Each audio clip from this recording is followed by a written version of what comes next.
Hello everyone, एक बार फिर से स्वागत है आपका यूट्यूब चैनल नीतीश एजुकेशन 27 पर। फ्रेंड्स, जैसा कि लास्ट क्लास में हम लोग डिस्कस कर रहे थे मोटिवेशन क्या है, तो फर्स्ट क्लास जो थी पार्ट 1 हम लोगों ने पढ़ा। मोटिवेशन में मीनिंग एंड इम्पोर्टेंस क्या है मोटिवेशन के, और टाइप्स क्या हैं। ठीक है, अब आज हम लोग डिस्कस करेंगे कि मोटिवेशन को कौन कौन से कारक प्रभावित करते हैं और मोटिवेशन को मेज़र करने की कौन कौन सी टेक्निक या कौन कौन सी विधियाँ हैं। तो हमारे जो ये सब टॉपिक है अभिप्रेरणा को प्रभावित करने वाले कारक और उसको मेज़र करने वाले मेज़र करने की विधियाँ। ठीक है, तो स्टार्ट करते हैं। जैसा कि आपको स्क्रीन पर दिख रहा है, मोटिवेशन को प्रभावित करने वाले कई कारण हो सकते हैं, जैसे cognitive factors, interest, cognitive factors हैं, इंटेलिजेंस है, थिंकिंग है, समायोजन है, इमोशंस एंड फीलिंग्स हैं। मतलब सोशल फैक्टर्स प्लस मतलब external factors plus internal factors दोनों जो हैं मोटिवेशन को प्रभावित करते हैं। जैसा कि आपकी स्क्रीन पर दिख रहा है, अभिप्रेरणा चेतन और अचेतन दोनों ही स्तरों पर पाई जाती है। देखिए, मोटिवेशन क्या है, आपके कॉन्शियस में भी अवेलेबल है और अनकॉन्शियस माइंड में भी सिचुएटेड या उपस्थित रहता है। क्योंकि जो हमारी प्रेरणाएं हैं व्यवहार के निर्धारण से संबंधित होती हैं। यानी कि जो हमारा मोटिवेशन है, मोटिवेशन किससे एफिलिएटेड होता है, किससे संबंधित होता है, हमारे बिहेवियर यानी मोटिवेशन या बिहेवियर के डिटर्मिनेशन से। यानी व्यवहार का निर्धारण और जो मोटिवेशन है एक दूसरे से संबंधित है, डायरेक्टली प्रोपोर्शनल है। यानी कि जैसा हमारा मोटिवेशन होगा वैसे ही हमारा व्यवहार भी प्रदर्शित होगा।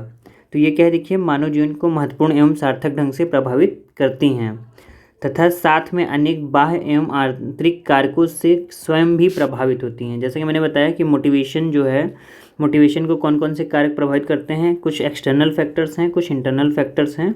दोनों जो है मोटिवेशन को प्रभावित करते हैं। जैसे मान लीजिए, इन आवश्यकताओं व प्रेरणाओं की पूर्ति या संतुष्टि में व्यक्ति की विभिन्न मानसिक प्रक्रियाओं, जो हमारे कुछ मेंटल प्रोसेसेस हैं जैसे इंटरेस्ट, क्षमता, पोटेंशियल, बुद्धि, संवेग इत्यादि के साथ साथ बाह्य परिस्थिति में देखिए क्या क्या है, जैसे पारिवारिक वातावरण यानी कि फैमिली का जो एनवायरनमेंट है, सोशल, इकोनॉमिकल, जियोग्राफिकल तथा कल्चरल पर्सपेक्ट आदि का भी प्रभाव जो है मोटिवेशन पर पड़ता है। ठीक है, अब सबसे पहले हम बात करेंगे, सबसे पहला कारक जो है मोटिवेशन को प्रभावित करने वाला वो है कॉग्निटिव फैक्टर। ठीक है, कॉग्निटिव फैक्टर देखिए क्या है, कॉग्निशन होता क्या है, व्यक्ति के संज्ञानात्मक कारक उसके भिन्न भिन्न प्रेरकों को महत्वपूर्ण ढंग से प्रभावित करते हैं। सबसे पहले कॉग्निशन समझिए क्या होता है। ये कॉग्निशन क्या है, all mental activities that are associated with processing, knowing, remembering, understanding और कम्युनिकेटिंग। मतलब कि हमारी जितनी भी मानसिक प्रक्रियाएं हैं जिसके द्वारा हम प्रक्रिया जिसके जो कि किससे संबंधित है, हमारी प्रक्रिया से, जानकारी से, स्मरण से, समझ से और संचार से, वो सारी चीज़ें क्या कहलाती हैं, हमारा कॉग्निशन का एक पार्ट है, कॉग्निशन कहलाती हैं, संज्ञान कहलाती हैं। कॉग्निशन देखिए क्या है, कॉग्निशन एक अम्ब्रेला टर्म है। कॉग्निशन क्या है, एक अम्ब्रेला टर्म है जिसमें कई चीज़ें आ जाती हैं। अभी इसको बताऊँगा आपको। अब देखिए यहाँ पर एक छोटा सा टर्म है मेटा कॉग्निशन क्या होता है।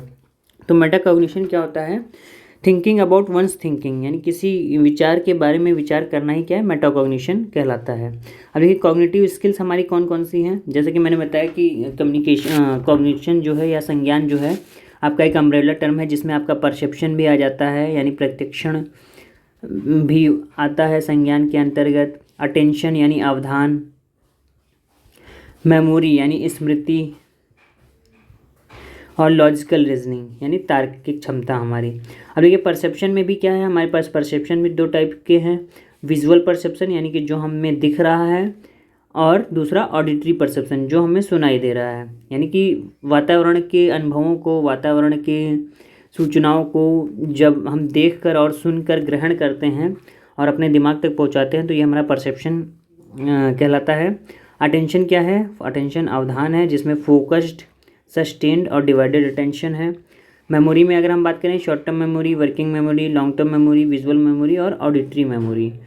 और लॉजिकल रीजनिंग की बात करें तो डिडक्टिव और इंडक्टिव रीजनिंग। तो ये सारी चीज़ें हम लोग आगे डिटेल में पढ़ेंगे, सिलेबस में है, इन सारी चीज़ों के बारे में आगे पढ़ना है। अभी फ़िलहाल हम लोग केवल मोटिवेशन को प्रभावित करने वाले कारकों में कॉग्निटिव फैक्टर्स के अंतर्गत सबसे पहले देखते हैं कि प्रत्यक्षण और ध्यान कैसे प्रभावित करते हैं मोटिवेशन को। तो देखिए जैसा कि आपकी स्क्रीन पर दिख रहा है, जब व्यक्ति में कोई प्रेरक या मोटिव उत्पन्न होता है तो वह उसकी पूर्ति व संतुष्टि चाहता है। भाई जाहिर सी बात है कि अगर आपके अंदर कोई मोटिवेशन या कोई प्रेरणा जागृत हो रही तो आप उसकी पूर्ति करना चाहेंगे। जैसे आपको भूख लगी है तो आपको खाना चाहिए, खाना खाने के बाद आप संतुष्ट हो जाएंगे, सेटिस्फाई हो जाएंगे। तो क्या होता है कि जब व्यक्ति में कोई प्रेरक उत्पन्न होता है तो वह उसकी पूर्ति व संतुष्टि चाहता है, जो प्रत्यक्षण व अवधान के बिना संभव ही नहीं है। कारण इन्हीं दोनों प्रक्रियाओं के द्वारा ही व्यक्ति में वातावरण में स्थित विभिन्न उद्दीपकों में से प्रेरणा की संतुष्टि में सहायक उद्दीपकों का चुनाव करता है, फिर उन्हें पाने का प्रयास करता है ताकि उसके तत्कालिक या दीर्घकालिक आवश्यकताओं की पूर्ति हो सके। देखिए, मान लीजिए आपके पास प्रत्यक्षण करने की क्षमता ना होती या फिर अवधान की क्षमता का अभाव होता, तो क्या आप वातावरण में उपलब्ध उद्दीपकों या वातावरण में जो स्टिमुलस है, जो उद्दीपक है, उनको आप ग्रहण कर पाते हैं, उनको आप सेंस कर पाते हैं, उनको आप रिसीव कर पाते हैं? काफ़ी असंभव होता है, मुश्किल सा हो जाता। यानी कि जब आप कोई इन्फॉर्मेशन वातावरण से रिसीव नहीं कर पाएंगे तो आपके अंदर कोई जो प्रेरणा है, मोटिव है, उसका लेवल क्या होगा आप ही जान सकते हैं। ठीक है, तो प्रत्यक्षण और ध्यान ये जो है सब बहुत प्रभाव डालता है अभिप्रेरणा पर, मोटिवेशन पर। आगे अगर हम बात करें, सेकंड है आपका बुद्धि और चिंतन, यानी इंटेलिजेंस एंड थिंकिंग, यानी आप कितने बुद्धिमान हैं या फिर कितनी विचारात्मक प्रकृति के व्यक्ति हैं, ये भी आपके प्रेरणा पर बहुत प्रभाव डालता है। जैसे बुद्धि एवं चिंतन क्षमता का प्रभाव अर्जित प्रेरणाओं पर अधिक पड़ता है। देखिए, इंटेलिजेंस एंड थिंकिंग जो है ये आपके अक्वायर्ड मोटिवेशन या अर्जित प्रेरणाओं पर बहुत अधिक प्रभाव डालता है। प्रायः क्या देखा गया है, देखिए कि जो उच्च बुद्धि व चिंतन क्षमता वाले व्यक्ति होते हैं उनमें उपलब्धि और सामर्थ्य प्रेरक या प्रेरणा उच्च स्तर में विद्यमान रहती है। यानी कि इसका क्या है कि जो जीनियस बच्चे होते हैं, जो इंटेलिजेंट बच्चे होते हैं, उनके अंदर मोटिवेशन भी बहुत हायर लेवल का होता है, ऐसी स्टडीज़ कहती हैं। इसके अतिरिक्त क्या देखिए, अन्वेषण परक व्यवहार व उत्सुकता प्रेरक पर भी उच्च बुद्धि व उच्च तर्क तथा रचनात्मकता व कल्पना का धनात्मक प्रभाव प्रदर्शित होता है। यानी कि अगर जो हाईली इंटेलिजेंस और मोर थिंकिंग स्टूडेंट है उसके अंदर और क्या क्या देखिए है, अन्वेषण परक यानी एक्सप्लोर करने का बिहेवियर, उत्सुकता क्यूरियोसिटी मोटिव है ना, उत्सुकता प्रेरक, और रचनात्मकता मतलब क्रिएटिव, ऐसे बालक क्या होते हैं, क्रिएटिव होते हैं, उनकी इमेजिनेशन पावर बहुत अच्छी होती है ना, उनका जो अचीवमेंट है, जो पोटेंशियल है वो सामान्य बालकों से या और सभी बालकों से बहुत ही अच्छा हो जाता है। अगले देखिए क्या है, थर्ड फैक्टर अधिगम या सीखना, ये भी जो है प्रेरणा का प्रभावित करने वाला कारक है। जैसे लर्निंग क्या है, देखिए लर्निंग व मोटिवेशन दोनों एक दूसरे को प्रभावित करते हैं। जैसे कि जो आपका लर्निंग है और जो मोटिवेशन है ये डायरेक्टली प्रोपोर्शनल हैं, डायरेक्टली है ना, मतलब कि रिवर्सिबल हैं। मोटिवेशन लर्निंग को प्रभावित करेगा और लर्निंग मोटिवेशन को प्रभावित करेगी। कैसे, देखिए जिस तरह प्रेरणा सीखने की आवश्यक शर्त है उसी तरह अधिगम भी प्रेरणा पर सीधा प्रभाव डालता है। इसे एक एग्जाम्पल से देखिए, समझिए। यदि व्यक्ति में संबंधन अभिप्रेरक उपस्थित हो परंतु किसी कारणवश उसमें सामाजिक अंतःक्रिया प्रवृत्ति का अधिगम व विकास न हो पाया हो तो व्यक्ति में उपयुक्त प्रेरणा की संतुष्टि नहीं हो पाएगी। यानी कि इस एग्जाम्पल का मतलब ये है कि जैसे मान लीजिए कोई पर्सन है, उसके अंदर जो है एफिलिएशन मोटिव सफिशिएंट मात्रा में है। एफिलिएशन का मतलब सहसंबंध की जो प्रेरणा है बहुत अच्छी है, लेकिन सोसाइटी में उसके अंदर जो सोशल इंटरेक्शन करने की जो प्रवृत्ति है उसका विकास ही नहीं हुआ, यानी कि वो काफ़ी इंट्रोवर्ट टाइप का बच्चा है। तो फिर क्या होगा, जो उसकी प्रेरणा है वो कभी भी संतुष्ट नहीं हो पाएगी, क्योंकि उसके अंदर दूसरों के प्रति सहसंबंधन की आवश्यकता तो है, वो मिलना जुलना चाहता है लोगों से, वो प्रेरणा भी है उसमें, लेकिन काफ़ी इंट्रोवर्ट प्रकृति का है। तो क्या है, देखिए अगर वो उसके अंदर अधिगम इस चीज़ का नहीं है कि वह कैसे जो है कि अंतःक्रिया करे, उसका विकास नहीं हुआ है, तो ये जो है कि वो समायोजन नहीं कर पाएगा वातावरण में। ठीक है, नेक्स्ट है आपका जो प्रभावित करता है संवेग एवं भाव, इमोशन एंड फीलिंग्स। कैसे प्रेरणा को प्रभावित करती हैं, देखिए विभिन्न संवेगात्मक अवस्थाओं के कारण अभिप्रेरणा के स्वरूप व स्तर में परिवर्तन होता रहता है। अब जाहिर सी बात है कि हर डे हमारे इमोशंस एंड फीलिंग्स जो हैं बदलती रहती हैं। किसी दिन मान लीजिए आपको भूख ना लगी हो, किसी दिन बहुत ज़्यादा भूख लगी रहती है, किसी दिन कुछ खाने का ही मन नहीं करता है। तो ये सारी चीज़ें क्या है, आप किसी भी चीज़ को करने के लिए प्रेरित कब होते हैं, जब आपके अंदर कोई प्रेरणा इस चीज़ को लेकर जागृत होती है। जैसे आपको भूख लगेगी, यानी आपके अंदर जो हंगर मोटिव है वो जनरेट होगा, तभी तो आप खाना खाएंगे। या बिना प्रेरणा के या बिना आपकी जो शरीर है वो नहीं कह रहा खाना खाने के लिए, तो आप ज़बरदस्ती तो खाएंगे नहीं। तो देखिए इसी तरीके से जैसे क्या है, जैसे स्वादपूर्ण आकर्षक भोजन को देखकर भूखे व्यक्ति को प्रसन्नता मिलती है, लेकिन उसमें भूखे व्यक्ति को प्रसन्नता मिलती है, इससे क्या होता है, उसमें भूख प्रेरक और तीव्र हो जाता है। भाई जाहिर सी बात है, अगर आप भूखे हैं तो खाना आपके सामने है, तो आपका हंगर ड्राइव जो है या हंगर मोटिव जो है और अधिक तीव्र हो जाएगा। जैसे बतासे को देखकर मुंह में पानी आ जाना, ठीक है, इस टाइप का। भय, चिंता व प्रेम जैसी संवेगात्मक अवस्थाओं में व्यक्तियों में संबंधन प्रेरक उच्च हो जाता है। यानी अब जब आप किसी चीज़ को देखकर डर जाते हैं या फिर किसी चीज़ की चिंता होती है या आप किसी से अति तीव्र प्रेम करते हैं, तो इस अवस्था में भी जो है कि ये सारे जो इमोशंस हैं, इससे भी आपका जो एफिलिएशन है काफ़ी ऊंचा हो जाता है और ये जो मोटिव हैं बहुत हद तक बढ़ जाते हैं। जबकि क्रोध व ईर्ष्या तथा घृणा संवेग, या और जब आप क्रोध या ईर्ष्या या जलन या आपके अंदर घृणा है किसी चीज़ को लेकर, तो इससे आपके अंदर अग्रेसिवनेस भी बढ़ती है। इसी तरीके से अगर हम बात करें मातृत्व प्रणोद, जैसे मान लीजिए कोई माता है, वो कहीं पर भी जाती है और किसी भी छोटे बच्चे को देखती है, तो उसको देखते ही उसके अंदर वात्सल्य का भाव जागृत हो जाता है, परोपकारिता का भाव या प्रेरणा जागृत हो जाती है। तो ये कॉमन चीज़ें हैं, सभी को ये सारी चीज़ें पता हैं। अब अगली चीज़ है जो प्रेरणा को प्रभावित करती है, वो है समायोजन। समायोजन क्या होता है? समायोजन की बात करें तो सिंपल से शब्दों में कहूँ तो समायोजन है एक तरीके का मॉडिफिकेशन, या कह लीजिए एक तरीके का एडजस्टमेंट, जिसे हम लोग सामान्य भाषा में क्या कहते हैं, एडजस्टमेंट करना ही समायोजन है। ठीक है, साधारण भाषा में एडजस्टमेंट करना ही समायोजन है। अब इसको देखिए आगे क्या है, अभिप्रेरणा पर समायोजन क्षमता का महत्वपूर्ण प्रभाव पड़ता है। इतना ही नहीं, समायोजन का तात्पर्य ही जीव द्वारा अपनी प्रेरणाओं व आवश्यकताओं और इन आवश्यकताओं की पूर्ति को प्रभावित करने वाली परिस्थितियों में संतुलन बनाए रखना होता है। यानी समायोजन क्या है, एक तरीके का वातावरण में परिस्थितियों के अनुरूप अपने आप को संतुलित रखना ही क्या है, समायोजन है। जब व्यक्ति में कोई प्रेरणा जागृत होती है, कोई मोटिवेशन जागृत होता है, तो वह उसकी पूर्ति चाहता है। भाई जाहिर सी बात है, आपको भूख लगी तो आपको खाना चाहिए, प्यास लगी है तो पानी चाहिए। अतः इन आवश्यकताओं व प्रेरणाओं की पूर्ति सरल नहीं है, क्योंकि सामाजिक जीवन बाधायुक्त व प्रतिस्पर्धापूर्ण है और व्यक्ति को अनेक कठिनाइयों व बाधाओं या अड़चनों का सामना करना पड़ता है।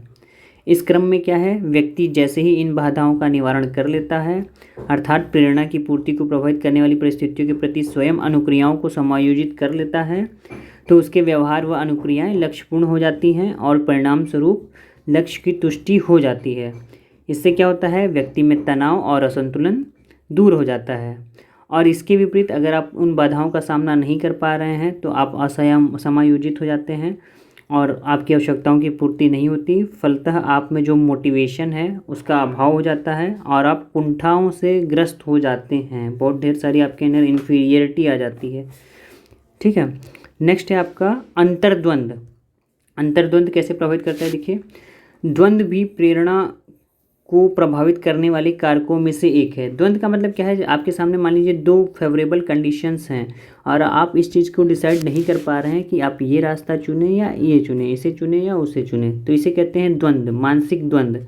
देखिए क्या है, द्वंद्व भी मोटिवेशन को प्रभावित करने वाले कारकों में से एक है। द्वंद्वात्मक स्थिति में वह है जब व्यक्ति के समक्ष एक से अधिक प्रेरक एक साथ न उपस्थित होते हैं और व्यक्ति यह निश्चय नहीं कर पाता है कि वह किस प्रेरणा की संतुष्टि करे और किसका समाधान करे अथवा किसका ना करे। यानी कि जब आपके सामने दो मोटिव्स आ जाते हैं और आप उसमें डिसाइड नहीं कर पाते हैं कि आप किसे चुने किसे ना चुने, तो इसे कहते हैं द्वंद्वात्मक स्थिति।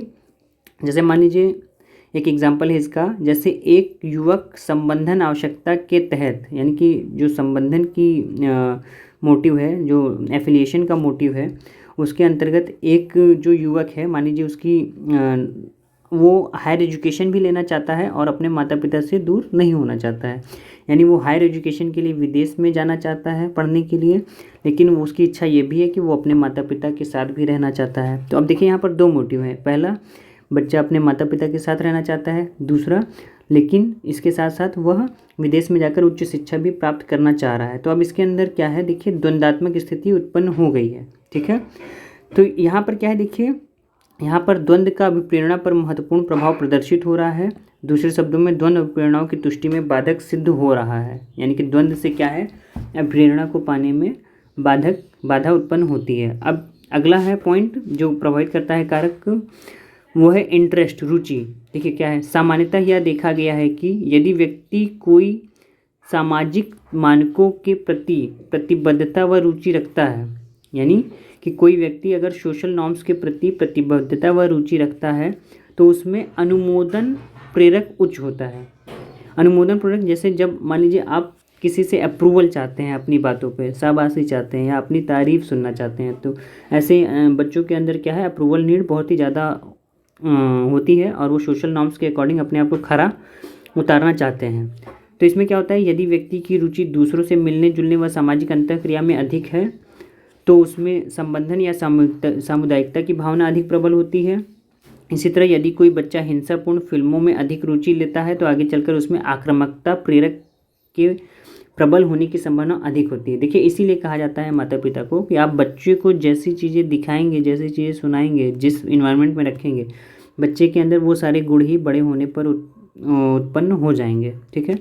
अब लिंग कैसे प्रभावित करता है प्रेरणा को, देखिए विभिन्न अध्ययनों से यह निष्कर्ष प्राप्त हुआ है कि स्त्रियों में सत्ता व आक्रमणशीलता की प्रेरणा पुरुषों की तुलना में कम होती है। यानी कि जो अध्ययन हुए हैं उससे ये बात बताई गई है कि स्त्रियों में जो है एफिलिएशन और कम्युनिटी मोटिव सर्वाधिक होता है और पुरुषों में सत्ता और आक्रमणशीलता अग्रेसिवनेस मोटिव अधिक होता है, यानी कि पुरुषों में आक्रामकता तथा उपलब्धि प्रेरक अधिक होता है। ये अध्ययन बताते हैं। इसका मतलब क्या है कि लिंग भी प्रभाव डालता है किस पर, आपका अभिप्रेरणा पर। आखिरी पॉइंट है इसका कौन सा प्रभावित करने वाला कारक, पारिवारिक वातावरण एवं पालन पोषण। भाई नाम से ये तो सिंपल सा पॉइंट है, आपको भी समझ में आ रहा है कि जिस बच्चे का पारिवारिक वातावरण और पालन पोषण हेल्दी होगा उसके अंदर वैसे प्रेरक भी जनरेट होंगे, अच्छे प्रेरक जनरेट होंगे। जैसे प्रेरणाओं के विकास पर पारिवारिक वातावरण पालन पोषण का बड़ा प्रभाव पड़ता है। जैसे एस्ट्रोडबैक क्या कहते हैं, माताएं अपने बच्चे पर बहुत अधिक या बहुत कम दबाव डालती हैं। यहाँ पर देखिए एग्जाम्पल समझिएगा, जो माताएं अपने बच्चे पर बहुत अधिक या बहुत कम दबाव डालती हैं, ठीक है, या उन्हें हमेशा डिपेंडेंट रखती हैं। देखिए बहुत सी माताएं हैं या तो पढ़ने के लिए अपने बच्चे पर बहुत ज़्यादा प्रेशर डालती हैं या बहुत कम प्रेशर डालती हैं या कोई प्रेशर ही ना डालती हैं, या फिर हमेशा उन्हें डिपेंडेंट कर देती हैं। यानी डिपेंडेंट का मतलब क्या होता है, बच्चा टोटली अपने पेरेंट्स पे ही क्या होता है, पेरेंट्स पे ही डिपेंड हो जाता है। तो उस कंडीशन में होता क्या है, उनमें निम्न अभिप्रेरक विकसित हो जाता है। निम्न यानी लो अचीवमेंट मोटिवेशन डेवलप हो जाता है। किसमें, जो माताएं ओवर केयरिंग करती हैं या लेस केयरिंग करती हैं या फिर डिपेंडेंट कर देती हैं अपने बच्चे को। तो जैसा देखिए मैक्लीलैंड तथा विंटर बॉटम ने भी एक स्टडी किया और बताया कि जिन बच्चों को आत्मनिर्भर बनाने और अधिक स्वतंत्रता देने का प्रयास किया जाता है उनमें यह प्रेरक अधिक प्रबल होता है। यानी कि बच्चों को इंडिपेंडेंट रखिए, बच्चों को जो है आत्मनिर्भर बनाइए, तो इससे क्या है, उनके अंदर जो मोटिव है वो अधिक प्रबल होगा, ठीक है। इसी तरीके से शेस्टर ने क्या बताया है कि जो बच्चा जन्म क्रम में प्रथम या इकलौता होता है, माता पिता द्वारा अधिक स्नेह दिए जाने के कारण वयस्क होने पर उसमें संबंधन प्रवृत्ति अधिक प्रबल होती है। यानी कि जो बच्चा जो फर्स्ट चाइल्ड होता है अपने माता पिता का या इकलौता बेटा होता है, माता पिता उन्हें बहुत अधिक प्यार देते हैं। इससे क्या होता है, बड़े होने पर उसके अंदर एफिलिएशन का जो टेंडेंसी है या मोटिव है वो बहुत ही अधिक तीव्र डेवलप हो जाता है, ठीक है। आगे अगर हम बात करें, देखिए क्या है, क्रॉस कल्चरल फैक्टर्स क्या हैं मोटिवेशन को प्रभावित करने वाले कारक में। क्रॉस कल्चरल फैक्टर्स में क्या है, देखिए विभिन्न प्रेरणाओं को निर्धारित व प्रभावित करने में अंतः सांस्कृतिक कारकों का अत्यंत महत्वपूर्ण योगदान होता है। जैसे बेनेडिक्ट तथा मार्गरेट मीड ने एक अध्ययन किया और यह बताया कि जो जूनी जनजाति के सांस्कृतिक प्रतिमान इस तरह के होते हैं कि इन लोगों के व्यक्तियों में सहनशीलता यानी कि टॉलरेंस, सामवेगिक स्थिरता यानी इमोशनल स्टेबिलिटी तथा क्रमबद्धता यानी सिस्टमेटिक जैसे गुण सहज ही विकसित होते हैं। इससे होता क्या है, परिणाम स्वरूप इन व्यक्तियों में उपलब्धि, संबंधन यानी कि अचीवमेंट, एफिलिएशन, अप्रूवल अनुमोदन तथा परोपकारिता जैसी प्रेरणाएं प्रबल रूप से उपस्थित रहती हैं तथा सत्ता व आक्रामकता जैसे प्रेरक क्षीण रहते हैं। ठीक है। इसी तरीके से मुंडू गुमोर जनजाति में स्त्रियां अपने शिशुओं का पालन पोषण उचित तरीके से नहीं करती हैं, जिससे इन बच्चों में असुरक्षा व निराशा की भावना के साथ निर्दयता व आक्रामकता जैसे लक्षण भी विकसित हो जाते हैं। ठीक है। तो ये हैं अभिप्रेरणा को प्रभावित करने वाले कारक। अब नेक्स्ट हम लोग पढ़ेंगे इसमें मेजरमेंट ऑफ ह्यूमन मोटिव्स, यानी अभिप्रेरणा को कैसे मेज़र किया जा सकता है, कौन कौन सी विधियां हैं। ठीक है। अभिप्रेरणा को प्रभावित करने वाले कारक हम लोगों ने अब पढ़ लिए। अब हम लोग देखिए जो आपका अभिप्रेरणा है उसकी माप कैसे की जाती है। देखिए, अगर हम बात करें तो इसकी कई मेथड हैं। तो सबसे पहले अगर हम बात करें, मानव अभिप्रेरकों में विशेषतः सामाजिक अभिप्रेरकों को मापने का प्रयास किया गया है। यानी जो ह्यूमन मोटिवेशंस हैं या मोटिव्स हैं उसमें स्पेशली हम लोग सोशल मोटिव्स को मापने का प्रयास कर रहे हैं या मनोवैज्ञानिक करते हैं, क्योंकि जहाँ तक जैविक अभिप्रेरक का प्रश्न है, यानी जहाँ तक बायोलॉजिकल मोटिव का प्रश्न है, इसे मापने के लिए कोई किसी भी टेक्निक की ज़रूरत नहीं होती, क्योंकि ये जन्मजात होते हैं, ये हमें जन्म से ही परमात्मा ने दिए होते हैं। लेकिन जो हमारे सोशल मोटिव्स हैं वो हमारे अक्वायर किए जाते हैं, तो इसे मापने की भी हमें ज़रूरत पड़ती है। ठीक है। तो क्योंकि इसे और देखिए क्या है, जो हमारे बायोलॉजिकल मोटिव्स हैं इसे सीधे व्यक्ति से पूछ लिया जाता है। क्योंकि मनुष्य एक सामाजिक प्राणी है, इसलिए फलतः इसका सामाजिक अभिप्रेरक अधिक महत्वपूर्ण है। भाई हम लोग सोशल ह्यूमन्स हैं और हम लोग किसी न किसी से एफिलिएटेड रहना चाहते हैं, किसी न किसी से जुड़े रहना चाहते हैं, किसी कम्युनिटी से जुड़े रहना चाहते हैं, किसी का अप्रूवल चाहते हैं, समाज में मान सम्मान इज्जत पाना चाहते हैं, अचीवमेंट पाना चाहते हैं। तो इन सारी चीज़ों को पाने का जो प्रवृत्ति है वो तीव्र है, प्रबल होती है, और इसे मापना भी बहुत ज़रूरी होता है। तो देखिए क्या है, सामाजिक अभिप्रेरक का स्वरूप भी कुछ जटिल होता है, जिसके परिणाम स्वरूप मनोवैज्ञानिकों ने इसका मापन करने के लिए विशेष प्रविधि का वर्णन किया है। सबसे पहला इसमें जो है आपका प्रोजेक्टिव टेक्निक्स है। प्रोजेक्टिव टेक्निक्स में बहुत ढेर सारे मेथड्स हैं, तो इसको अलग से जब कभी डिस्कस करेंगे मेथड्स में तो उसको देखेंगे हम लोग कौन कौन से टाइप्स हैं। फिलहाल यहाँ पर केवल एक की बात करते हैं। देखिए सबसे पहले क्या है, प्रक्षेपण विधि होती क्या है। प्रक्षेपण विधि वह विधि है जहाँ व्यक्ति को कुछ अस्पष्ट यानी कि वैग तथा असंगठित सामग्रियाँ दी जाती हैं और व्यक्ति को उनका वर्णन करना होता है, जिसमें वे प्रायः अपने सामाजिक अभिप्रेरकों की अभिव्यक्ति अचेतन रूप से करते हैं। यानी कि जब हमारे अनकॉन्शियस माइंड के जो विचार हैं उन्हें हम प्रस्तुत करना चाहते हैं तो उसमें हमें प्रोजेक्टिव मेथड का हम यूज़ करते हैं।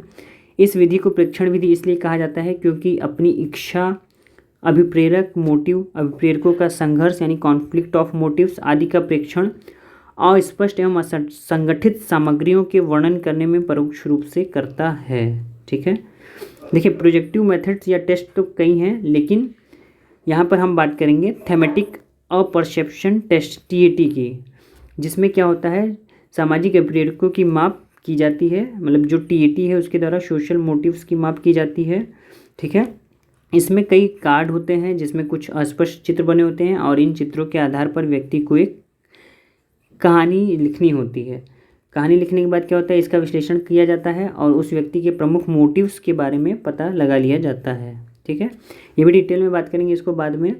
फिलहाल ये जान लीजिए कि इस टेस्ट का जो प्रतिपादन है मर्रे ने किया था। ठीक है, मर्रे द्वारा किया गया है और TAT के द्वारा जो है हम achievement need, affiliation need, dominance need, autonomy need और अबेसमेंट नीड आदि का मापन आसानी से कर सकते हैं। तो यह है आपका प्रोजेक्टिव टेक्निक। आगे अगर हम बात करें, देखिए इस विधि के दोष भी हैं कुछ। इसका सबसे बड़ा दोष ये है कि इसका जो स्कोरिंग है वो रिलायबल नहीं होता है। क्यों रिलायबल नहीं होता है? रिलायबल और ऑब्जेक्टिव नहीं होता है, मतलब ऑब्जेक्टिविटी नहीं होती। क्यों? क्योंकि एक ही कहानी का विश्लेषण अलग अलग विशेषज्ञों द्वारा अलग अलग ढंग से किया जाता है। इसका परिणाम यह होता है कि प्रेक्षण विधि द्वारा सामाजिक मोटिव्स को सही सही मापा नहीं जा सकता है। ठीक है। नेक्स्ट मेथड है आपका क्वेश्चनियर मेथड। अब क्वेश्चनियर मेथड के द्वारा हम लोग अभिप्रेरणा को कैसे मापते हैं, तो देखिए क्या है, सबसे पहले देखिए क्वेश्चनियर मेथड को ही इन्वेंट्री मेथड भी कहा जाता है या आविष्कार का विधि भी कहा जाता है, तो इसको याद रखिएगा, मोस्ट इंपॉर्टेंट लाइन है क्योंकि पूछा जा सकता है। अब देखिए क्या है, इन्वेंट्री या प्रश्नावली में बहुत सारे प्रश्न होते हैं जो व्यक्ति के विभिन्न या भिन्न भिन्न सामाजिक अभिप्रेरकों से संबंधित होते हैं। यानी कि इसमें नंबर ऑफ क्वेश्चंस होते हैं सोशल मोटिव से रिलेटेड, और इसमें जो उत्तरदाता है उसे हाँ या नहीं में, सही या गलत में, या अपने हिसाब से अप्रोप्रिएट समझकर उत्तर देना होता है, जो भी होता है। ठीक है, एडवर्ड्स ने क्या कहा है, एडवर्ड्स ने इसी तरीके की एक प्रश्नावली बनाई है या इन्वेंट्री तैयार की है जिसमें 17 भिन्न भिन्न प्रकार के सोशल मोटिव्स का मापन हो जाता है। तो देखिए ये क्वेश्चन भी पूछा जा सकता है कि एडवर्ड्स ने जो इन्वेंट्री बनाई है उसमें कितने सोशल मोटिव्स का मापन होता है, तो 17 सोशल मोटिव्स का मापन हो जाता है। इसी तरीके से एडवर्ड्स पर्सनल प्रेफरेंस शेड्यूल, इसका नाम है इनके टेस्ट का या इनके क्वेश्चनियर का। ठीक है, इससे जो है achievement need, affiliation need, abasement need और एग्जीबिशन नीड आदि की माप प्रमुख रूप से कर सकता है। अब इसकी दोष देखिए क्या है, इसका दोष ये होता है कि जब व्यक्तियों से प्रायः प्रश्न पूछा जाता है तो व्यक्ति क्या होते हैं, इसका वास्तविक उत्तर जो है छिपा लेता है, यानी कि क्या आता है, आर्टिफिशियलिटी आ जाती है। तो इससे क्या होता है, प्रश्नावली विधि की निर्भरता कम हो जाती है। इस दोष को हटाने के उद्देश्य से एडवर्ड्स ने क्या किया, अपने उपयुक्त शेड्यूल के प्रश्न का उत्तर बाधित वर्ण यानी फोर्स्ड चॉइस के रूप में तैयार कर दिया, यानी जबरदस्ती आंसर को निकलवाना। ठीक है, एक प्रश्न के 3 समान उत्तर या 3 असमान उत्तर दिए जाते हैं जिसमें से एक सही उत्तर व्यक्ति को चुनना होता है। यानी कि मान लीजिए किसी क्वेश्चन के 3 एकदम सही और 3 एकदम गलत उत्तर लिखे होते हैं जिसमें से व्यक्ति को कोई एक चुनना ही चुनना है। ठीक है, इससे क्या होता है कि जो ऊपर दोष बताया गया है वो ऑटोमेटिक रिमूव हो जाता है। नेक्स्ट देखिए क्या है, सिचुएशनल टेस्ट। नाम से ही पता चल रहा है यहाँ पर मनोवैज्ञानिक क्या होते हैं, सिचुएशन क्रिएट करते हैं और उसके हिसाब से टेस्ट करते हैं। जैसे सामाजिक प्रेरकों को मापने का तीसरा प्रमुख तरीका परिस्थितिजन्य परीक्षण है। इस परीक्षण में एक खास परिस्थिति उत्पन्न की जाती है जिसमें व्यक्ति को कुछ करना होता है और उनकी क्रियाओं के आधार पर व्यक्ति के सामाजिक प्रेरणा का मापन किया जाता है। जैसे एक उदाहरण लीजिए, मान लीजिए किसी व्यक्ति के अंदर संबंधन की आवश्यकता का मापन करना है, तो मनोवैज्ञानिक क्या करेंगे, रिसर्चर क्या करेगा, एक विशेष परिस्थिति क्रिएट करेगा जिसमें वह चाहे तो वह अपने मित्र का इंतजार एक किसी कमरे में बैठकर कर सकता है जहां वह अकेला होगा, या फिर एक ऐसे कमरे में बैठकर कर सकता है जहां पहले से 20 आदमी बैठे हैं, उत्पन्न कर देंगे। अब देखिए क्या है, एक प्रयोग है जिसमें किसी व्यक्ति को अपने मित्र का इंतजार करना है। एक कमरे में 20 लोग हैं, उनके साथ उसे इंतजार करना है अपने मित्र का, और एक कमरे में वह अकेला बैठा रहेगा और उस कमरे में अपने मित्र का इंतजार करना है।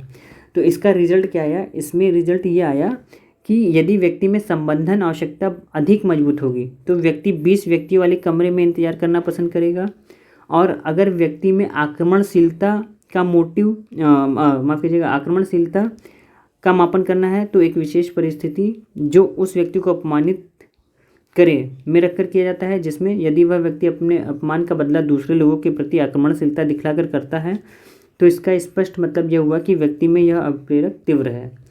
यानी कि इस एग्जाम्पल का मतलब ये है कि अगर एफिलिएशन की मात्रा देखनी है, मापन करना है, तो व्यक्ति को अपने मित्र का इंतजार करने के लिए उसमें किसी कमरे 2 कमरों में रखा जाएगा, एक में कई लोग होंगे, एक में केवल वह अकेला होगा। तो इसका रिजल्ट क्या होगा कि अगर व्यक्ति के अंदर एफिलिएशन की मोटिव अधिक है तो वो 20 व्यक्तियों के कमरे में इंतजार करना पसंद करेगा। इसी तरीके से अगर उसमें आक्रमणशीलता का गुण अधिक है तो वह अपने अपमान का बदला, मतलब उसकी बेइज्जती कर दी जाए तो वह अपने अपमान का बदला जो है ज़रूर लेगा। ठीक है, तो ये इसका दोष क्या है, अगर मान लीजिए व्यक्ति को पता चल गया कि उसके व्यवहार का निरीक्षण किया जा रहा है तो वह आर्टिफिशियल बिहेवियर करने लगता है। ठीक है, ये इसका प्रमुख दोष है सिचुएशनल टेस्ट का। नेक्स्ट है आपका एनालिसिस ऑफ हिस्टोरिकल इवेंट्स, यानी ऐतिहासिक घटनाओं का विश्लेषण करके मोटिव्स का पता लगाना। जैसे सामाजिक प्रेरकों की माप ऐतिहासिक घटनाओं को विश्लेषण करके भी किया जा सकता है। इस विधि द्वारा समाज के व्यक्तियों की सामाजिक प्रेरक की माप ज़्यादा बेहतर होती है, यानी कलेक्टिव मोटिव्स के अगर हमें मेज़र करना है तो यह विधि बहुत ही अच्छी है। यानी किसी समाज के अधिकतर व्यक्तियों की आवश्यकता उस समय के समाचार पत्रों एवं घटनाओं द्वारा आसानी से अभिव्यक्त किया जाता है। यदि इन पत्रों में छपे खबरों एवं घटनाओं का वस्तुनिष्ठ विश्लेषण किया जाए तो हम इस निष्कर्ष पर आसानी से पहुंच सकेंगे। जैसे एग्जाम्पल लीजिए यदि भारतीय समाचार पत्रों में 70 वर्ष पहले छपी खबरों एवं उनकी ऐतिहासिक पृष्ठभूमि का विश्लेषण करें तो पाएंगे कि उस समय स्त्री शिक्षा की आवश्यकता नहीं के बराबर थी। ठीक है, यानी आज से 70 साल पहले स्त्री शिक्षा का कोई उतना महत्व नहीं था और स्त्रियां शिक्षा पाती भी नहीं थी। लेकिन अब आज से ठीक 10 साल पहले की बात करें तो 10 साल की जो सामाजिक घटनाएं और समाचार पत्रों की खबरों का विश्लेषण करें तो आप ये पाएंगे कि समाज को स्त्री शिक्षा की आवश्यकता है और स्त्रियों का भी साक्षर होना बहुत ही ज़रूरी हो गया है। ये आप लोग भी बेहतर से जानते हैं। तो ये क्या थी, इस तरीके से हमने देखा कि जो मोटिव्स हैं उनको मापने के ये कई मेथड्स थे, और भी कई हैं लेकिन यहाँ पर इम्पोर्टेंट ये सारी चीज़ें हैं। तो आज हम लोगों ने डिस्कस किया कि जो आपका मोटिव्स हैं उसको प्रभावित कौन कौन से कारक प्रभावित करते हैं, प्लस अभिप्रेरणा को किन किन विधियों से मापा जा सकता है। अब नेक्स्ट क्लास में हम लोग पढ़ेंगे पैराडाइम्स क्या है अभिप्रेरणा के। जैसा कि मैंने आपको बता ही दिया है कि सारे कंटेंट यहाँ पर प्लेलिस्ट पर पड़े हुए हैं, तो एक बार चैनल पर जरूर विजिट करके देख लीजिए। और अगर आप UGC net paper first, paper 2 education, साथ ही साथ किसी प्रकार के रेगुलर अपडेट्स पाना चाहते हैं, चाहे वो पीएचडी नोटिफिकेशन से रिलेटेड हो, चाहे किसी भी जॉब से रिलेटेड हो, तो चैनल को जरूर सब्सक्राइब, लाइक एंड शेयर कीजिए। और आज की वीडियो को लेकर किसी प्रकार की कोई कन्फ्यूजन है तो मुझे कमेंट के द्वारा पूछ सकते हैं। मिलते हैं नेक्स्ट वीडियो में। Thank you so much. आपका दिन शुभ हो।